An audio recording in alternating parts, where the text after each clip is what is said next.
Praise the lord. ప్రభు పేరిట మరొక దినములకు మీకందరికీ వందనాలు.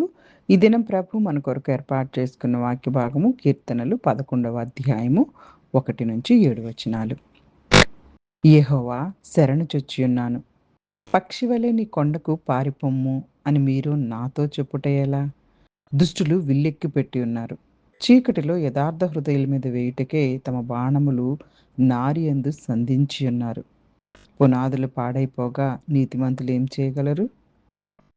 యెహోవా తన పరిశుద్ధ ఆలయంలో ఉన్నాడు.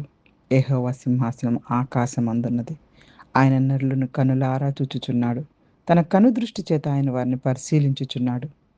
యెహోవా నీతిమంతులను పరిశీలించును. దుష్టులను బలాత్కారాసక్తులను ఆయనకు అసహ్యులు. దుష్టుల మీద ఆయన ఉరులు కురిపించును. అగ్ని గంధకములను వడగాలియు వారికి పానీయ భాగమగును. యెహోవా నీతిమంతుడు. ఆయన నీతిని ప్రేమించువాడు.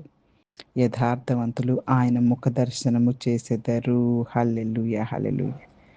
పరిశుద్ధ దేవుడు ఈరోజు ఈ వాక్య భాగం ద్వారా మనతో మాట్లాడడానికి ఇష్టపడుతూ ఉన్నారు. ఈ యొక్క వాక్య భాగంలో దావీదు గారు తన జీవితంలో ఒక క్లిష్టమైన సమయంలో రాసినటువంటి కీర్తన.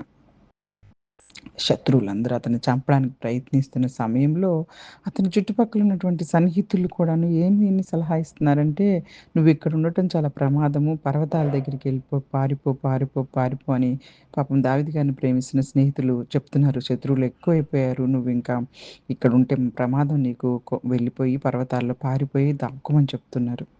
అయితే దావీదు గారు పరిస్థితులను చూసి కాదు గానీ, దేవుని యొక్క అధికారం చూసి ధైర్యంగా నిలబడుతూ ఉన్నారు. అందుకే ఆయన ఏమంటున్నారు అంటే, ఎంతో చక్కగా నేను ఎవరిని ఆశ్రయించాను?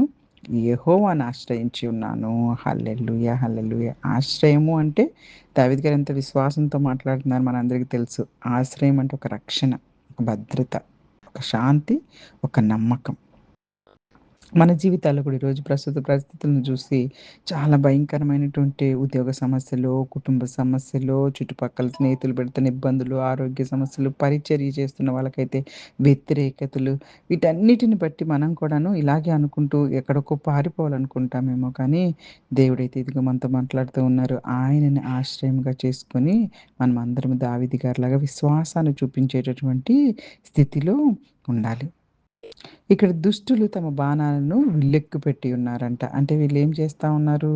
వీళ్ళంతా గూడాను ఇదిగో దేవునికి వ్యతిరేకంగా నీతిమంతులని ఎలా అయినా సరే చంపాలని సిద్ధంగున్నారు. అంటే పునాదులను అసలు కూల్చేస్తే నీతిమంతుడు ఏం చేయగలడు అని వాళ్ళకి వాళ్ళు అనుకుంటున్నారు.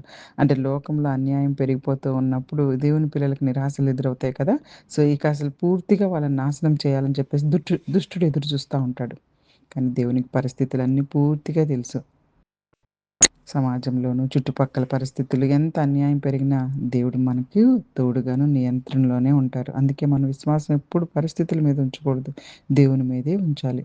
ఇక 4 వచనంలో కూడా చూడండి దావీదు గారు యెహోవా తన పరిశుద్ధ ఆలయంలో ఉన్నాడు. యెహోవా సింహాసనం పరలోకంలో ఉన్నది. హల్లెలూయా! హల్లెలూయా! భూమి మీద చాలా గందరగోళంగా ఉంది పరిస్థితులు. ఒక పక్క యుద్ధాలు, ఒక పక్క వాతావరణ పరిస్థితులు, మరోపక్క ఆరోగ్య సమస్యలు, మరోపక్క దోపిడీలు, దొంగతనాలు, మరోపక్క అన్యాయము, మోసము ఇంకా ఏవేవో గందరగోళంగా భూమిపై ఉంది కానీ, పరలోకంలో దేవుడు పరిపాలిస్తున్నాడు. ఆయన రాజు. ఆయన అధికారంలో ఎలాంటి మార్పు లేదు. ఆయన సింహాసనం ఎప్పటికీ స్థిరంగానే ఉంటుంది. పరలోకంలో ఎలాంటి గందరగోళం లేదు అన్న విషయం గనక మన జీవితాలకు మనం జ్ఞాపకం చేసుకోవాలి. అలాగే దేవుడు నీతిమంతులను పరీక్షిస్తాడు. కానీ హింసను ప్రేమించే దుష్టులను ఆయన అసహించుకుంటాడు. కాబట్టి మనకొచ్చే పరీక్షలు దేవుడు మన విశ్వాసాన్ని బలపరచడానికి అనుమతిస్తున్నారు. దుష్టత్వాన్ని దేవుడు అస్సల సహించనే సహించడు. హల్లెలూయా! హల్లెలూయా! దుష్టులపై దేవుని తీర్పు తప్పకుండా వస్తుంది. దేవుని న్యాయం ఎప్పుడైనా ఆలస్యం అవుతుందేమో గానీ విఫలమైతే కాదు. ప్రతి ఒక్కరము కూడా మనం చేసిన క్రియలకు ఖచ్చితంగా జవాబుదారులమే. కాబట్టి చాలా జాగ్రత్తగా ఉండాలి. అది కూడా ఈ సమయాల్లో ప్రతి ఒక్కరము గమనిస్తున్నాం. ఎన్నో రకాలైనటువంటి ఆపదలు, ఎన్నో రకాలైనటువంటి భయంకరమైన పరిస్థితులు. ఈ పరిస్థితుల్లో దేవునితో ఉండే వారికి మాత్రమే సమాధానం కలుగుతుంది.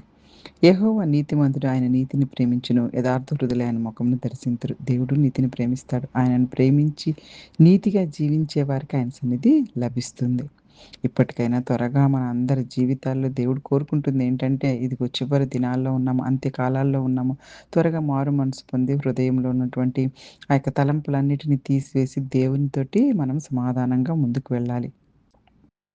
నీతిగా జీవించాలనుకునే వారం దేవునితో సన్నిహిత సంబంధం కలిగి ఉంటాం. దేవుని ముఖాన్ని దర్శించడం అంటే ఆయన కృప, సన్నిధి, ఆశీర్వాదాన్ని అనుభవించటమే.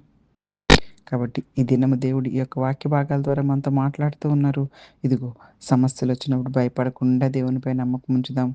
దేవుడైతే ఎల్లప్పుడూ ఆయన సింహాసనం మీద పరిపాలిస్తూనే ఉన్నాడు. నీతిమంతులను దేవుడు పరీక్షిస్తాడు కానీ విడిచిపెట్టడు. దుష్టులకైతే తీర్పు తప్పదు. నీతిని ప్రేమించేవారు దేవుని సన్నిధిని అనుభవిస్తారు. ఈరోజు మనందరము కూడాను ఇదిగో మనం భయాలతో కాదు గానీ విశ్వాసానికి మనము ఆయన విశ్వాసానికి కర్త. అలాంటి విశ్వాసంతో మనం కూడా ముందుకు సాగుదాము. హల్లెలూయా! యెహోవా నీతిమంతుడు. ఆయన నీతిని ప్రేమించును. యథార్థ హృదయులు ఆయన ముఖమును దర్శింతురు. కాబట్టి ఈ దినం మనందరి జీవితాల్లో కూడాను మనందరము మన హృదయాలను మార్చుకొని ఆయన ముఖమును దర్శించేటటువంటి జీవితాల్లోకి మనందరం వెళ్ళాలని కోరుకుంటూ ఈ చిన్ని వాక్య భాగం ద్వారా దేవుడు ఆశీర్వదించి దీవించును గాక. ఆమేన్. ఆమేన్. God bless you all. God bless you all.